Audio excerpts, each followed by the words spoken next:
So at the beginning, we have this period where it's actually really genuinely good. They really want to have a good relationship.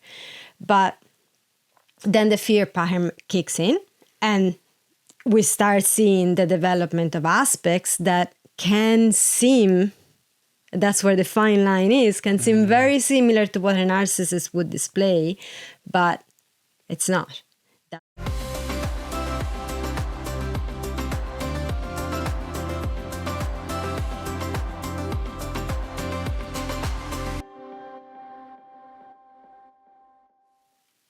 So welcome into the He Wants, She Wants Marriage podcast. In this episode, we're talking about, have you married a narcissist? We're going to be doing a deep dive into the difference between a narcissist and a person who has insecure attachment patterns. To kick off, are you worried? Are you afraid that you might have married a narcissist? Are people around you nagging, gossiping in your ears, saying that you've married a narcissist and this is getting you to start doubting yourself and your relationship? And are you hearing so many labels and titles about you and about your partner that at the end of the day, you're not even able to enjoy your relationship? It's distracting you from the flow of love and actually creating a beautiful relationship. If you resonate with any of this, we definitely get you. We've been there. This has really been a core central issue for us in our marriage. What is your experience of that been? Yeah, it has been, because it's so easy to bring labels in it, and there's so much information out there. And I know from my own perspective, I had all of those. I had the question mark when I started learning about narcissism and seeing your behaviors and your patterns. There were so many things that I could just kind of put into that box and kind of go, yeah, that feels narcissistic, that feels abusive. And then there was like family, of course, like from my side, my family would just say how certain behaviors are definitely a sign of, maybe they didn't use the word narcissism specific, but they used words like abusive or toxic, which are kind of part of that. So that confusion, and also that thing of, is it that label? Is it another one? What label am I slapping onto you? Is it more than one? In my work, I've come across clients that would say like, oh, that my partner fits into 1, 2, 3, 4, 5 different categories. And I had that with you, and realizing how that was not really bringing ultimately any resolution to it. It wasn't really giving me a happy marriage. It was just confusing. Yeah, when I think of my perspective, living with that label, narcissism, it was so easy for my persona in all the challenging moments that we were having in relationship to go, well, your granny is grade A narcissistic, your mother, oh my God, and the pair of them together, so hey, 1 + 1 equals, third line in that generational lineage. It was way too easy. I look back on it, was way too easy. Now, this is really the core essence of this episode and why we're bringing it, because you're perfectly placed to comment on this. For people that are listening in that are fresh to this podcast, you've been for several years doing like an exceptional deep dive onto the topic of narcissism in your previous podcast, Daughters of Narcissistic Mothers. So technically, your mother and your granny, they tick every single box of quantifiable, probably diagnosable narcissism. The major issue is that there's a thin line between what is technically narcissism and what actually amounts to be the vast majority of people are actually, they're not narcissistic, they have insecure attachment. If I remember well, you said 1 to 2% by scientific research in psychological journals around the world. Only 1 to max 2% of people have technical narcissism. They can be diagnosed fully, yeah. So what we're playing with here, and this is like the major danger, and we've seen this online, is there is so much hyped up witch hunting of narcissists now that it's in that emphasis and in the spectacular sort of Las Vegas style, there's a lot of labels being put out there where it's so easy for somebody to come in and go, well, they're definitely narcissistic. The point here is the vast majority of the time, they're not. If you put that label on inaccurately, it's the end for your marriage. It's the end for happiness. It's the end for connection. So being able to distinguish which line your partner is actually on is of exceptional importance. And this is where your beautiful world-class expertise on narcissism and what is not, more importantly, you're going to bring us through, I think it's four main differences. The 4 key differences and distinctions between these categories. Yeah, and why that is so important is in my work of the last few years, one thing that became very apparent and obvious is that when you slap a label of narcissism on someone, all the hope of any redemption goes out the window. And in my work, if you've been following me and you've worked with me, I'd be saying to you, miracles do happen, but don't hang on to the hope that your mother, if she's narcissistic, that she's going to actually miraculously transform, because it kind of doesn't really tend to happen. So when we do this in relationship, when we just go, okay, you're a narcissist, that kind of puts an end to the efforts and the willingness to work together to transform it, and to the hope. If you're the person that feels like my partner is narcissistic, or I've married a narcissist, then the hope goes out the window. So that's why, and there are plenty more signs and plenty more things, but we decided we focus on 4 main ones because they are like the key, as you said, they're the key points that are gonna just really make the difference stand out. So that's why we focus on these 4. So the first thing that we want to know about a narcissist has, from the very beginning of your relationship, at the moment you meet them, the first red flag is they're out to manipulate you from the start. There is an intentionality, there is an intent in wanting to manipulate you from the start. They never really truly want a good relationship with you. They don't care.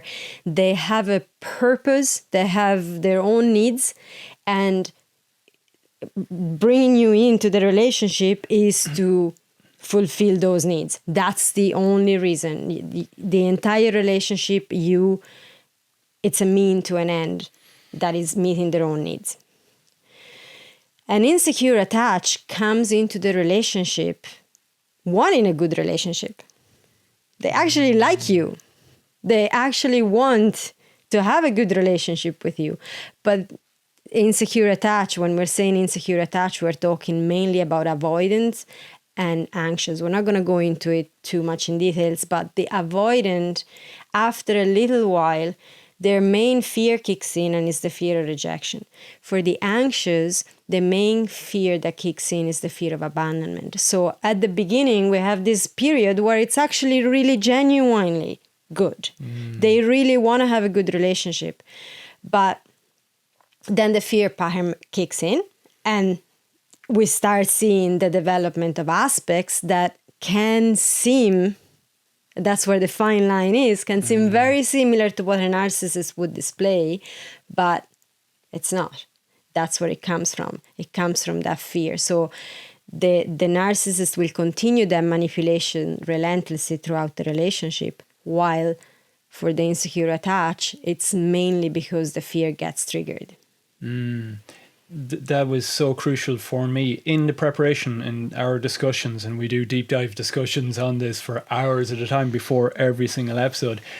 It was so revealing for me, that distinction, because I could look back and go, your sweetness was there, your desire for closeness was there, your love was there. It was like and I think listening to hundreds of men speaking about their marriages, the vast majority of people can tap into, there was a sweetness, there was a tenderness, there was this, it just seemed so easy in the beginning. And that's a good sign.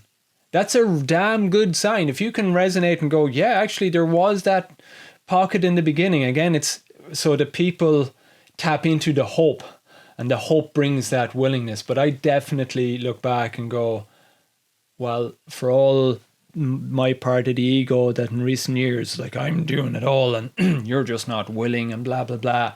And it hid behind that narcissistic term. That blew me out of the water. It was like, it was never narcissism. That was a very beautiful connecting point for me personally as your husband.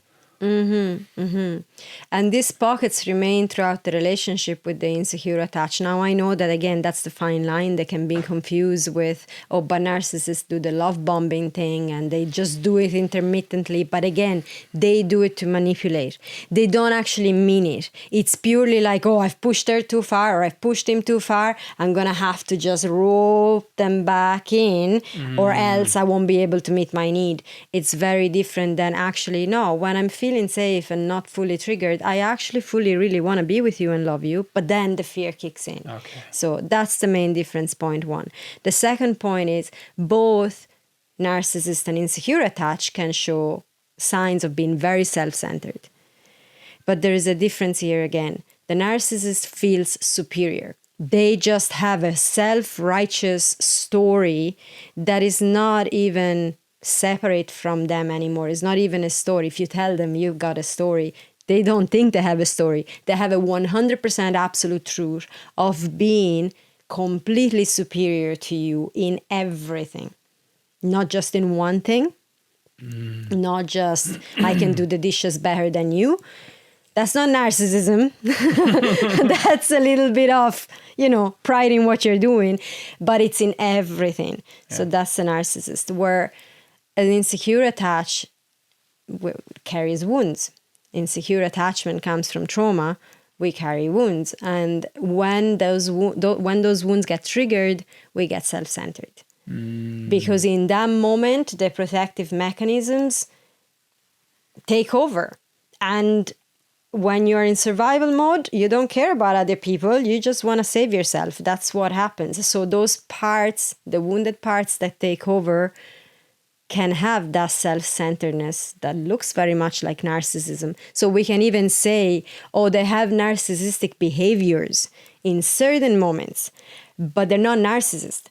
It's just in that moment. And now, of course, the longer the relationship, the longer the patterns go unchecked, the more those moments can become. So it can seem like it's always, but it's not actually always. If you pay attention, there are plenty of times where they're actually caring for you or worried for you or want to listen to you genuinely, where a narcissist never does that. They're superiors full stop. Yeah, and again, for me in this conversation, the superiority thing triggered me, because getting radically honest with myself over the last number of years is plenty of times a part of me played to the superior.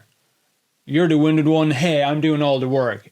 You're the one that had divorced parents, my parents. Like, don't be projecting your stuff on me. It played, what I look back in plenty of moments, this superiority complex. But again, it was revealing. It was, there was a part of me that settled, that went, okay, so it's not actually narcissistic. It's like a pocket of what can be intense self-centeredness, but it's not the all-pervasive superiority complex. That's a key distinction, and I think it's a key for everybody listening in, because if everybody is honest on all of these points, we're going to have some pockets of this in moments. It's the unrelenting, all-pervasive nature. Yeah, the superiority was a big thing for me in confusion, thinking my brain would go, oh, he's always feeling so superior.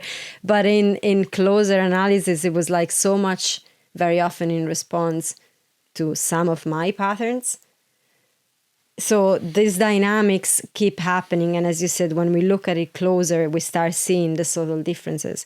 The next point is that this sense of superiority in the narcissist brings a lack of attunement and a complete lack of empathy. Narcissists just don't have empathy. They can seem to have at times when it suits them, but it's a non-attuned empathy. They'll come to you and say something like, oh, poor thing, that must be very hard, when you're actually going like, well, no, actually, it's not hard. I'm just a bit upset, but why are you putting this on me? But they keep bringing it at the wrong moment, and that confuses you even more. Then you don't know what you're feeling anymore. That's what a narcissist will do. And it's not real empathy. They're not actually worried for you. I've literally seen plenty of examples in my own life, in my own family, of when people truly suffered, other members of the family just like not caring in the least, showing no empathy. It was pretty interesting and intense to witness. An insecure attached has empathy, but in the moments when the wounds get triggered, again, the survival mode kicks in. And when you're in survival mode to that level, empathy goes out the window. It's not that I don't want to care for you. I remember conversation, actually moments with you where I was completely checked out because something got, like, some wound got triggered so intensely in me that it's like you would tell me you're not there. So in those moments, I could say things to you that were extremely hurtful for you. And it was almost startling to me then how quickly I could come back if you showed that you were hurt. So rather than get aggressive and defensive, and so then we feed on each other, but actually just show me, literally tears could come out, or you were showing me that you were hurt. It's like my real self is coming back on board. It's like, whoa, I've hurt you. And I really didn't mean to do that. It's almost like there's two, because there's different parts.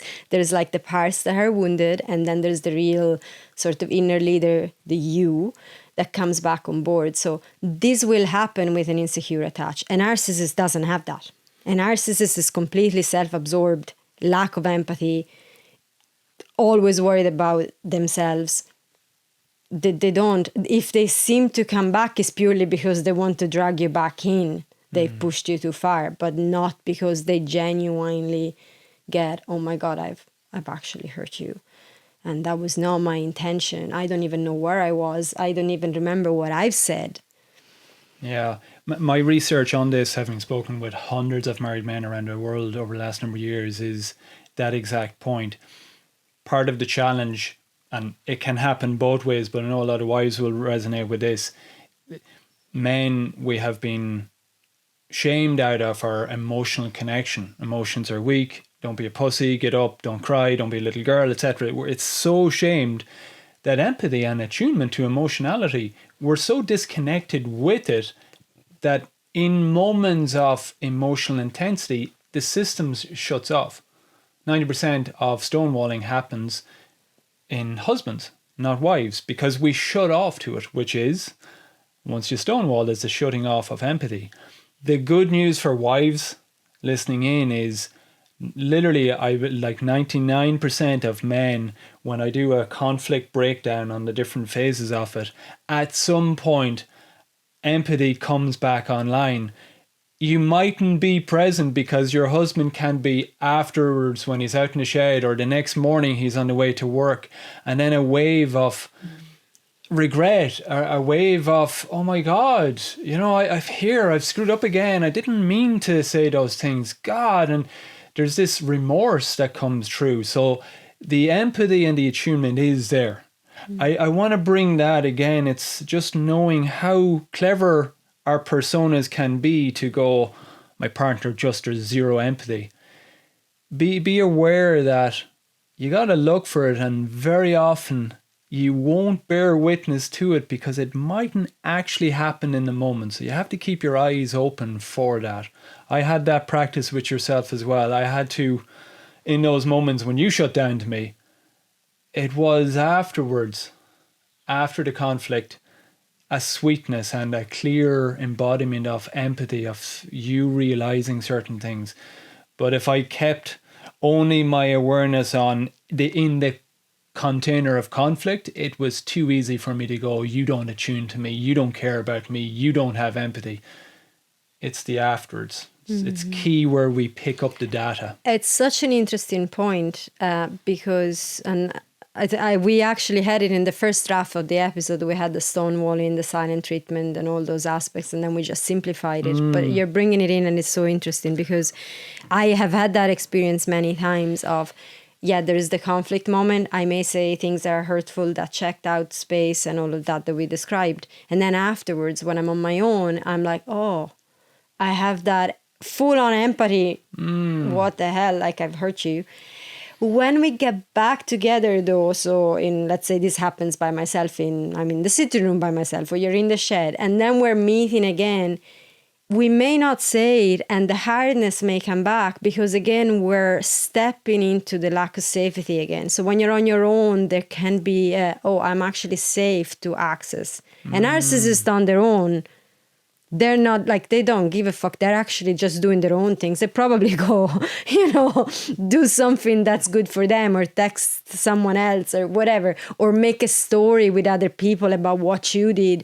There's a whole, they're just going to keep validating their own system and their own story of righteousness, where that was something that happened all the time.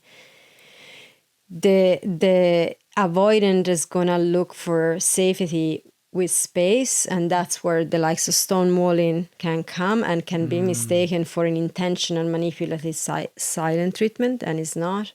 The anxious is going to look for safety in staying in closeness, so that's going to come across as controlling, much like the manipulation and control of a narcissist, but they're going to be different. So that was a little bit of a, because you brought that in, I think that was important to say. Definitely, it's wonderful. And the final point that we brought was gaslighting, invalidating of feelings, of emotions, of opinions, and all of that. That's very typical of narcissism.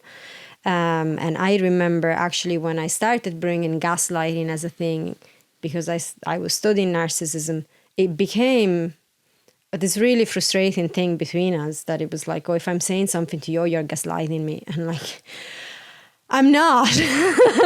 I'm not. Gaslighting is so intentional.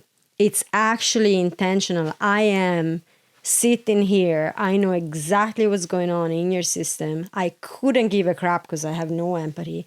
And I'm just gonna use words and just deny what I said and just play around until you are like completely scrambled and confused. And so you'll just do what I say. That's gaslighting. And that is something that narcissists use a lot. Very intentionally. And again, relentlessly. That's just everything. It's aimed at confusing you, keeping you under control. What happens with an insecure attach is what we said before. There are moments of lack of presence. You check out because the wound is being triggered. The part that's wounded takes over.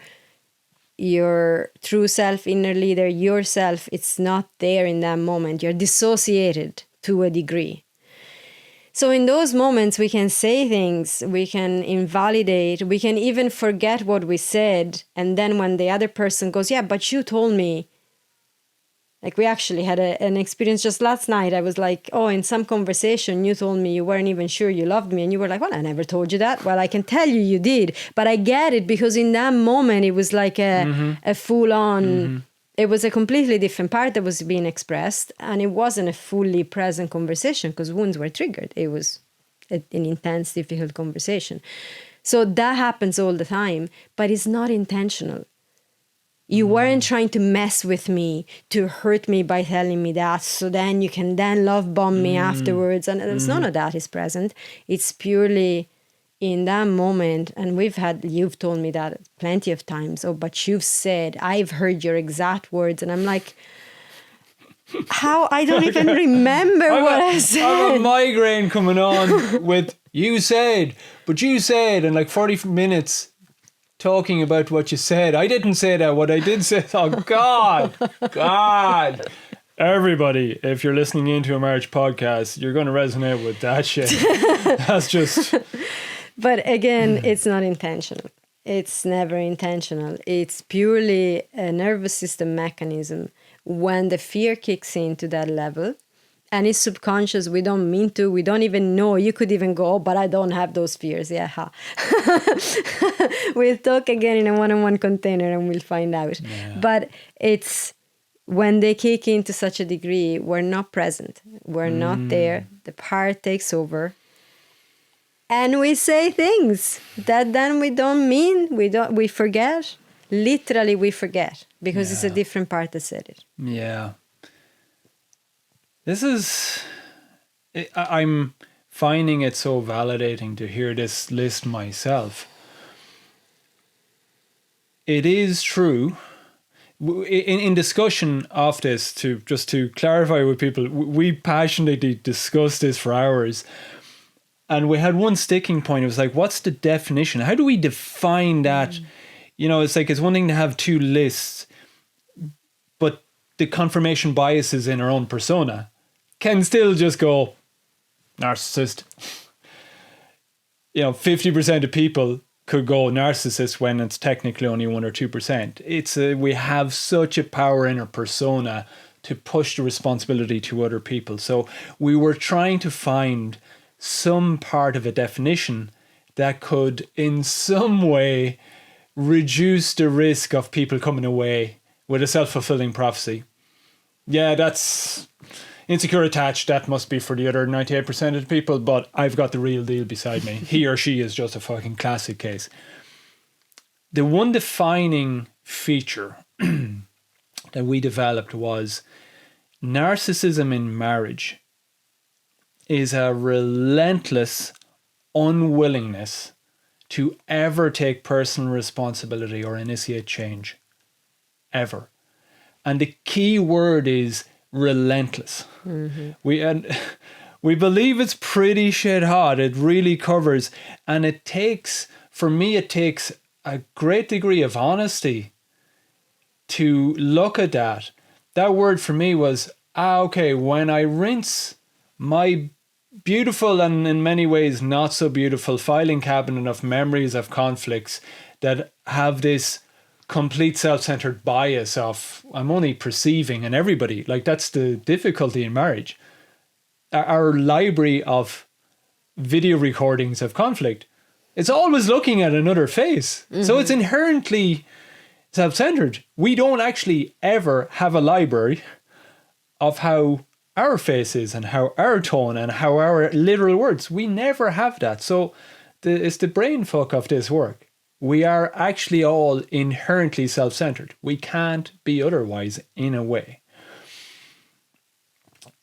But when I look back and rinse through all of those video memories in my filing cabinet, I can really tap into, no, you weren't relentlessly gaslighting. There were moments, and not to go through all the beautiful distinctions, there were moments when it could seem like that, but relentless, no way. I go through the different with the intent to control and manipulate. It's like, I even jokingly I've started calling him markipulating. You're markipulating me. There's a play on it, but it's not always there, and it's momentary. And I get that it's the lack of safety and the superiority, etc., and vice versa. You with me, it's, have I ever been relentlessly there?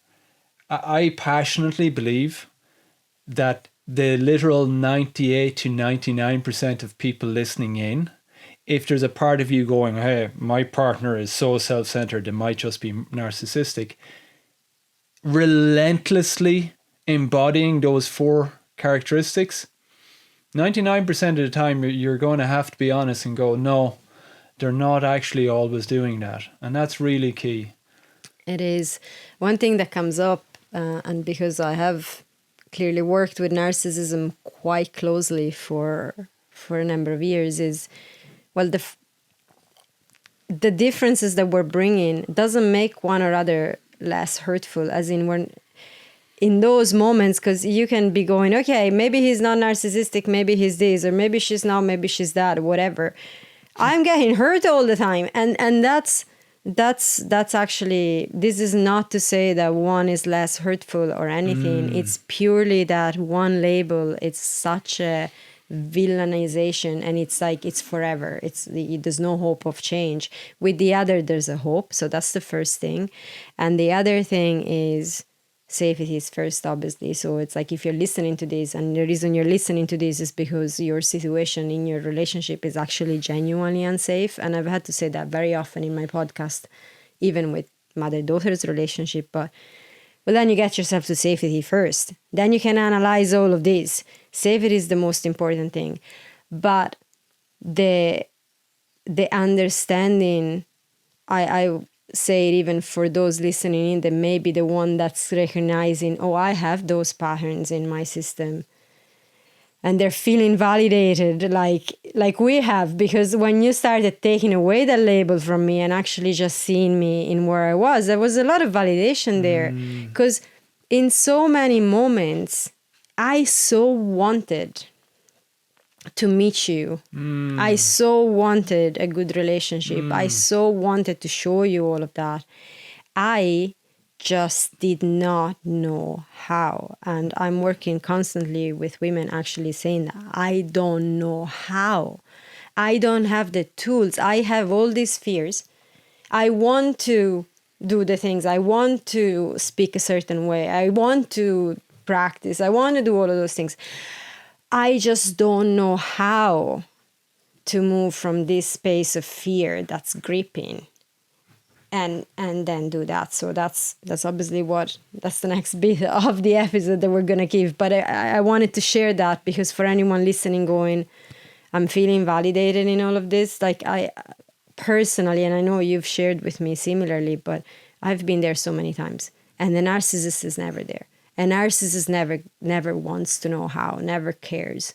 They never have those moments in their head where they're like, I really would love to connect. I just am so afraid and I don't know how. They don't. Where an insecure attached will have those moments. Yeah. One thing I'm passionate about is not getting caught in labels.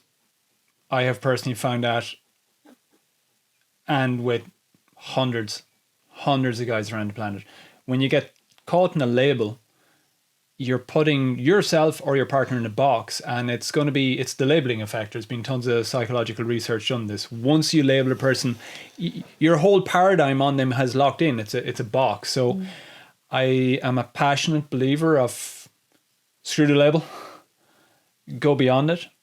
You know, love conquers all. We say these things, we love the songs, and we're talking like all mystical traditions are on that. There's this infinite power of love. I believe that to the core of my being. And yeah, I believe people, that's why we look at these films and listen to the music, etc., etc. That love. If narcissism is the relentless unwillingness, there is a powerful antidote, I would say, in 99% of the cases, and it's unstoppable. It's a relentless willingness. The rub on this is not very many people are willing to pay the price to embody a relentless willingness. And I look at myself and I look at guys listening in, and there's a key distinguishing difference. You can sort of play willingness some of the time. And it's really easy. And I put my own hand up there. I'm willing when things get tough. I had a willingness, we're out of whack. And I have this willingness to lead this conversation. But relentless willingness is the long term. It's a way of life. It's a state of being. Whether with this partner, next partner, that child, this part, whatever moment, I will relentlessly bring honesty, sincerity, courage. You don't know what the outcome of a conversation is going to be, but I'm going to be relentless in my willingness to be courageous and lead that conversation. What I have seen in my marriage and in so many guys is temporary willingness is not relentless. And the major problem with that is it relies on necessity. Oh God, we're so out of whack now. Now we're the whole weekend, and you're willing for that conversation or that weekend, and things sort of come back into alignment. Oh, things are good. But then the willingness backs off.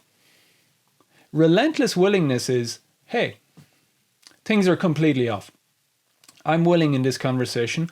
You don't have to meet me. If this is completely unsafe, if you go into a hole, if you go to the far end of the universe, that's okay. I'll be here tomorrow. Tomorrow, and there's at some point, that is inherently safe. Relentless willingness makes things infinitely easier. I know for myself, and we're going to be talking about the agreements in this, but I'm going to start with agreement number 3. Big dreams, small steps. Relentless willingness for me gave me the power, and this was like in the origins of this podcast and everything. People can go back to episode number 1 to unpack that. Relentless willingness, that's what I did. Hey, I'm here in this conversation. We've done really brilliant to get to this point. I'm still not content with where we're at. There's so much of our music still left inside of us.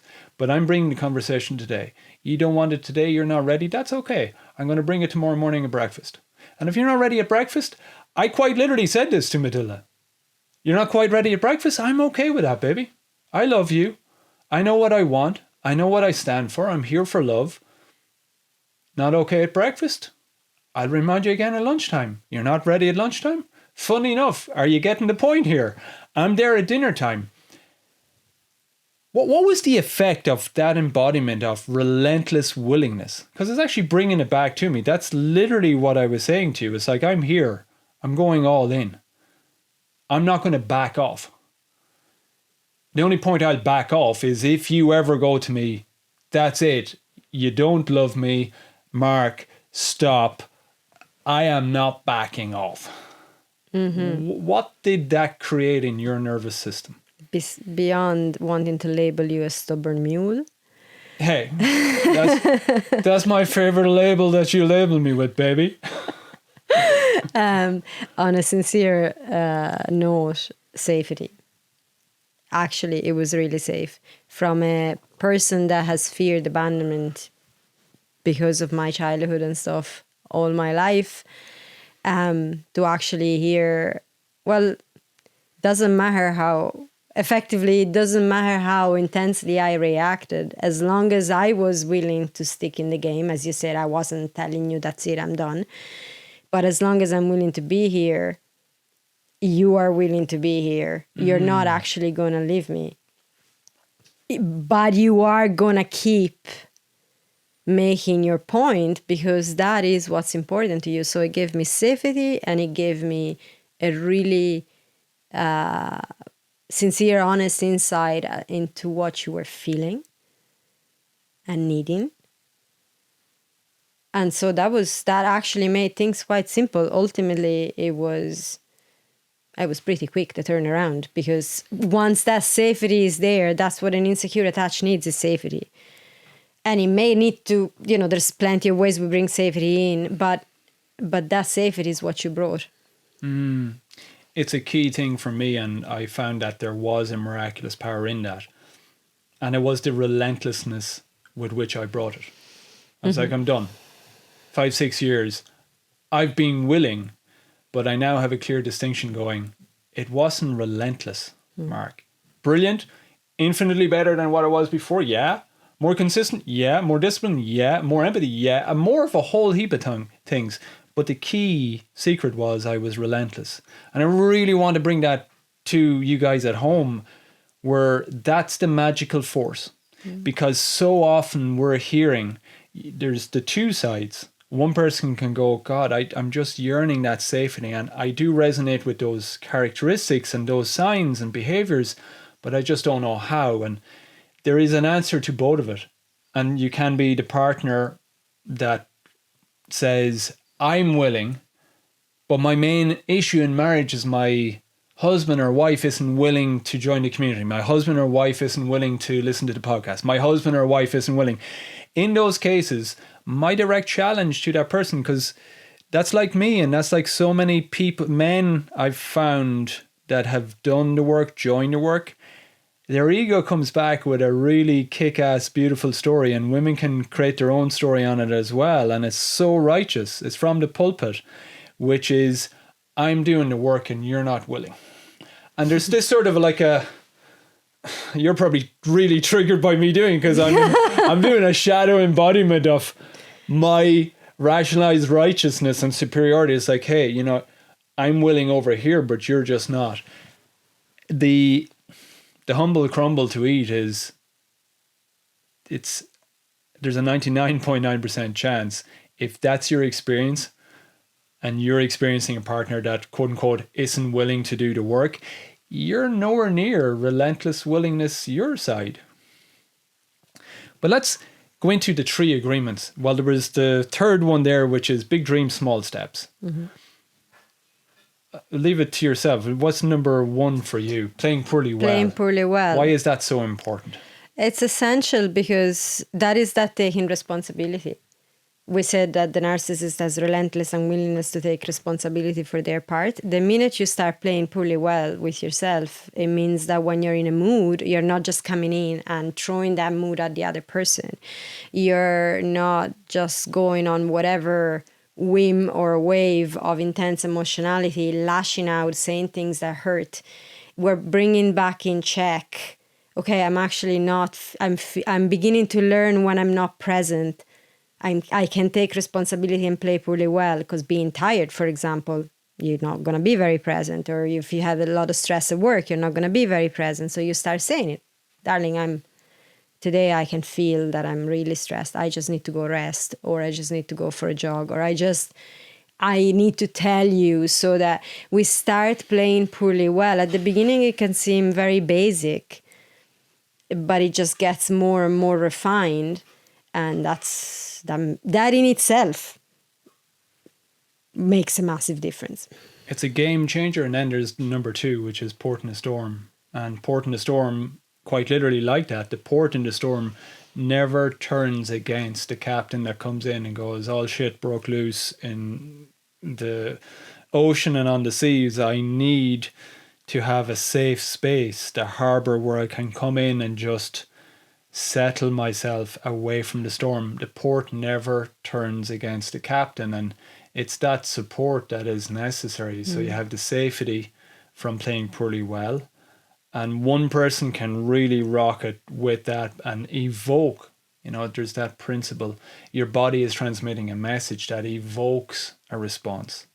And the insecure attached, you can evoke a response where they actually meet you there when they feel safe. The port in the storm is that support. Okay, now we've got the safety. Now there's a conversation going. But when you have that first conversation, the beginning, the middle, you know, at the end of it, that you never at some point turn against them. And the next conversation, now there's a momentum going. Now, wow, it's the second conversation in a couple of days. Don't allow the 20, 30, 40 years. We all have wounds. We all have resentments. We all have, you know, entitlement. Oh, I'm entitled to just good. We have these parts. That we don't allow that part spill out and take the untitled part of our hurting inner child that just wants to stomp its feet and go, I deserve better and you've always been, and all of these stories comes out. You set that agreement in yourselves. I'm not going to turn against this person. I'm just not. And that doesn't mean that your mind won't bring up a thought that is against a person, that is blaming. Oh, but you said. But funny enough, the port in the storm practice and playing poorly well, they're closely linked. The main practice is a thought comes up in your mind, and it will. These thoughts still come up in my mind. But it's accessing, it's like this quality control manager part inside, where just because your mind coughed up a thought doesn't mean it's a high quality thought and it deserves to be spoken or acted on. You'll find that 98% of the time, I know in my practice, 98% of my thoughts in conflict is just, I don't want to fucking speak those. That's just going to bring things south. That's the port in the storm. With these 2 agreements, you're either, effectively brings it back down to the fact you're either building connection or you're destroying it. And when you're practicing these agreements, everything that you're doing builds that connection. When you do it for long enough, like a couple of weeks, a couple of months, it stacks. And then all of a sudden there's safety in the relationship. And so then all of a sudden those patterns don't need to be used as much. We start changing them to new pathways. We've definitely seen that. It's like, I think if someone took a video of us, I don't know, a couple of years ago, and now it's like interactions, conversations, so many things are completely different. Yeah. The ultimate change happens is when your identity shifts over time. You're a different person. There's new pathways, new ways of thinking, new ways of perceiving, new ways of reacting, new ways of navigating the moments. And identity is, I like the thing, identity is not like your shoe size. You know, your shoe size, unless you chop your foot off or chop half, it's the same size. It's the same thing. You can't change that. Identity is this beautiful, evolving thing, which it's literally comes from identitas, repeated beingness. So the 3 agreements, when you repeatedly practice these, repeatedly put them into play, repeatedly get your nervous system going, oh, I'm going to play poorly well, and port in a storm, I'm not going to follow those thoughts and go against my beautiful wife or my loving husband. I'm not going to, and then big dreams, small steps. Well, now you have the wonder and joy that marriage is and can become, which is you're growing. Your identity is expanding and love expands and flows there. Baby, this has been a kick-ass, beautiful conversation with you. Yes. My expectation, I know it's your expectation, is the wonderful people listening in at home, they're taking this on board and they're letting these seeds plant in and nourish their heart and soul back into life to bring that relentless willingness. And leaving you guys in this episode, that's the invitation, that's the call to action to you, is embody that relentless willingness in your marriage. Bring that relentless willingness to lead that conversation, not just the first time, the second, but the third, the fourth, the fifth, and just don't back off. And the embodiment of the 3 agreements. It's really an unstoppable force to bring back online that beautiful trust, the connection, and the flow of love. And of course, step 1, share it with your partner. Yes. Share this episode. So with that, we're good. Saying goodbye to you guys, and between this episode and the next, of course, it's the He Wants, She Wants podcast. Dare to go, get what you want. Bye, guys.